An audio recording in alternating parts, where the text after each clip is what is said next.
Hello दोस्तों, आप देख रहे हो चैट अनलॉक और आज इस टॉपिक के बारे में हम लोग डिस्कशन करेंगे। बहुत इंटरेस्टिंग टॉपिक है, बड़ा मज़ा आने वाला है आपको और आपको जानकारी भी मिलेगी इससे। दोस्तों, जैसे कि आप जानते हो, भारतवर्ष जो कि अपनी अलग अलग मान्यताओं, अलग अलग परंपराओं के लिए पूरे विश्व में जाना जाता है।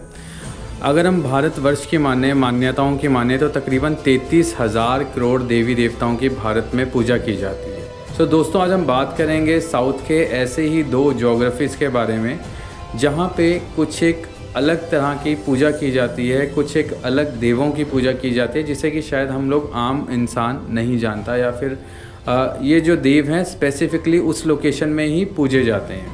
अगर केरला और कर्नाटका की हम लोग बात करते हैं, यहाँ पे 2 देव जिनका प्रचलन बहुत ज़्यादा है, जिनकी मान्यता बहुत ज़्यादा है, आज हम उनके बारे में बात करेंगे। आज हम बात करेंगे पंजरूली और गोलीगा देव के बारे में। दोस्तों, अभी आपने रिसेंटली एक मूवी देखी होगी कंतारा में आप देखोगे जो उसमें मुख्य भूमिका में जो अदाकार भूमिका निभा रहे हैं, उसमें उनके अंदर एक देव प्रवेश करता है जिसमें वो एक अलग सी वेशभूषा धारण करते हैं और जो वहाँ पे जो एनिमीज़ होते हैं उसको वो बुरी तरह से पछाड़ते हैं। उन्हीं देव की हम बात करेंगे जिनकी पूजा आज कर्नाटका और केरला में बहुत अच्छे परंपरागत तरीके से की जाती है।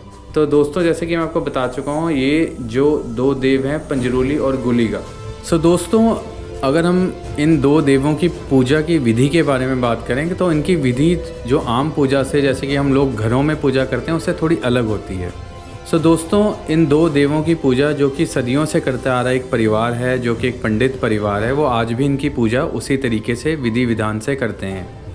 जो पंडित जी होते हैं एक अलग तरह का रूप धारण करते हैं। मैं कहूँगा, अगर एक साधारण भाषा में बात करूँ, एक अलग तरह का एक मेकओवर लेते हैं और अपने आप को उस तरह से सुसज्जित करते हैं जिस तरह से देव दिखने में होते हैं। उसके बाद वो जो नारियल की छाल होती है उसके कपड़े पहनते हैं और अपने बाल भी एक अलग तरीके से बनाते हैं।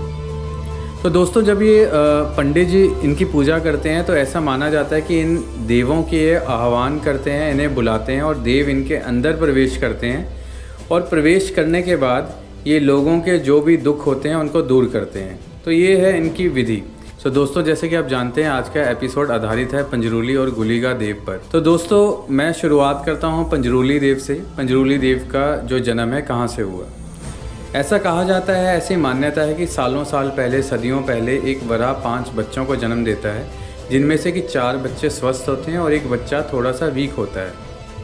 उसी दौरान माँ पार्वती धरती पे अपना निरीक्षण कर रही होती हैं, धरती पे अपनी एक विज़िट कर रही होती हैं और उनकी नज़र उस वराह के कमज़ोर बच्चे पे पड़ती है। माँ को, क्योंकि माँ हैं, उनके अंदर करुणा आती है। वो देखती हैं कि बच्चा इतना कमज़ोर है, वो उसके पास जाती हैं और उसके सिर पर हाथ फेरती हैं। उन्हें लगता है कि ये काफ़ी वीक है और उन्हें उनकी हेल्प करनी चाहिए। तो माँ पार्वती उन्हें अपने साथ कैलाश पर्वत ले जाती हैं, जहाँ पे वो उनका ध्यान रखती हैं, उन्हें बहुत अच्छे से रखती हैं और धीरे धीरे धीरे धीरे करके जो ये देव हैं, इन्हीं का नाम है पंजरूली। तो ये देव थोड़ा बड़ा होते हैं। तो दोस्तों, आपने देखा होगा, जैसे छोटे बच्चे के जब दांत आते हैं उनको क्रेविंग होती है, तो पंजरूली देव भी जैसे धीरे धीरे ग्रो कर रहे होते हैं, थोड़ा बड़े हो रहे होते हैं, तो उनके दांत आते हैं जिनकी वजह से उन्हें इरिटेशन होती है, उन्हें थोड़ा अजीब सा महसूस होना शुरू हो जाता है और वो धरती पे चले जाते हैं और वहाँ पे जितनी भी फसलें होती हैं, खेत होती हैं, उसे तबाह करना शुरू कर देते हैं, उसे नष्ट करना शुरू कर देते हैं। जब वो इतनी तबाही मचाते हैं, क्योंकि माँ पार्वती का उन पर आशीर्वाद होता है, शक्तियों का वरदान होता है उनके सिर पे और वो महाशक्तिशाली होते हैं।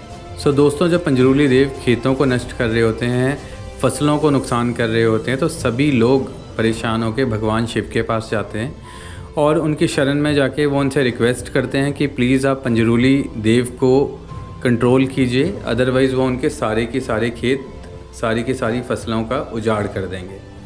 भगवान शिव ये सारी बातें सुन के, ये सारी यथा सुन के एकदम से क्रोधित हो उठते हैं और उन्हें श्राप देने ही लगते हैं कि वहाँ पे माँ पार्वती आ जाती हैं और वो भगवान शिव को ऐसा करने से रोकती हैं और वो ये भी शिव जी से प्रार्थना करती हैं कि आप पंजरूली देव को आशीर्वाद दीजिए कि वो इन्हीं लोगों के खेतों की रक्षा करे, इन्हीं लोगों की जो फसलें हैं उनको अच्छा बनाए। भगवान शिव भी ऐसा ही करते हैं। भगवान शिव पंजरूली देव को आशीर्वाद देते हैं और उन्हें बोलते हैं कि जाओ, धरती पे जाओ, इन लोगों की फसलों की और इन लोगों की जो धरती है उनकी रक्षा करो और इन्हें सही से जीवन व्यतीत करने दो। तो दोस्तों ये थी कहानी पंजरूली देव की। अब हम बात करते हैं गुलिगा देव की कहानी की। दोस्तों भगवान शिव, जो कि आपको पता है कि वो राख को अपने शरीर से लगाते हैं, वही उनका श्रृंगार है। तो शिवगण भगवान शिव के लिए राख लेके आते हैं ताकि वो अपने शरीर पे भस्म लगा सकें।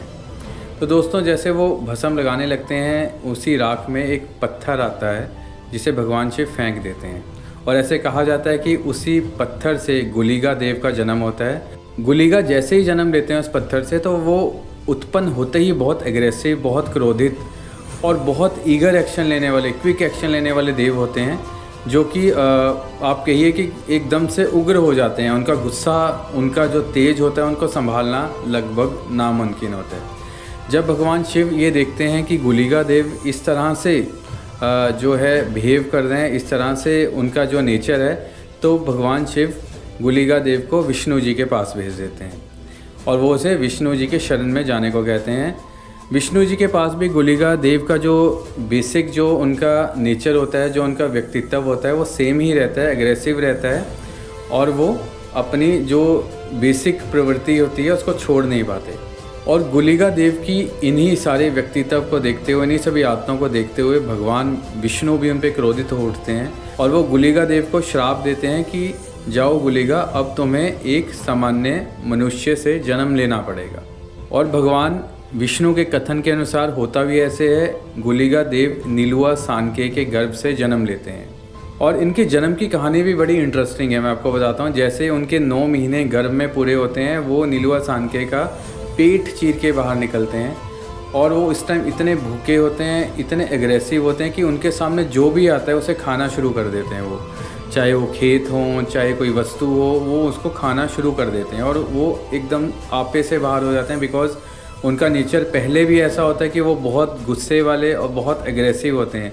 जैसे वो जो भी उनके सामने आता है उसको खाना शुरू कर देते हैं और बहुत ज़्यादा तबाही मचा देते हैं। भगवान विष्णु जब गुलिगा जी की इन सारी प्रवृत्तियों को देखते हैं, वो गुलिगा के पास जाके उसे अपनी छोटी उंगली खाने के लिए दे देते हैं। जैसे भगवान विष्णु की छोटी उंगली गुलिगा खाते हैं तो वो शांत हो जाते हैं। भगवान विष्णु गुलिगा देव को आदेश देते हैं कि तुम धरती पे जाओ और फसलों की और ज़मीन की रक्षा करो। ऐसे ही होता है दोस्तों, जब गुलिगा देव जाते हैं तो एक देव प्रवृत्ति में हो जाते हैं, क्योंकि भगवान विष्णु की छोटी उंगली खाने के बाद वो शांत हो जाते हैं और वहाँ रहने वाले लोगों की, धरती की और फसल की रक्षा करते हैं। दोस्तों इसके आगे की कहानी भी बड़ी इंटरेस्टिंग होने वाली है। पंजरूली और गुलिगा देव आपस में लड़ पड़ते हैं, बिकॉज जो उनका एरिया होता है कर्नाटका और केरला का सेम एरिया होता है, उसी जगह पे वो अपनी अपनी दी गई कर्तव्यों को निभा रहे होते हैं। अचानक से दोनों एक ही भूमि पे आ जाते हैं और वहाँ पे उनका टकराव हो जाता है और भयंकर युद्ध होता है। माँ पार्वती वहाँ पे प्रकट होती हैं और पंजरूली और गुलिगा देव को रुकने के लिए कहती है और उन्हें आदेश देती है कि ये दोनों देव मिल के लोक भलाई के कार्य करें। और दोस्तों फिर ये दोनों देव मिल के लोक भलाई के कार्य करते हैं। तो ये थी कहानी पंजरूली और गुलिगा देव की।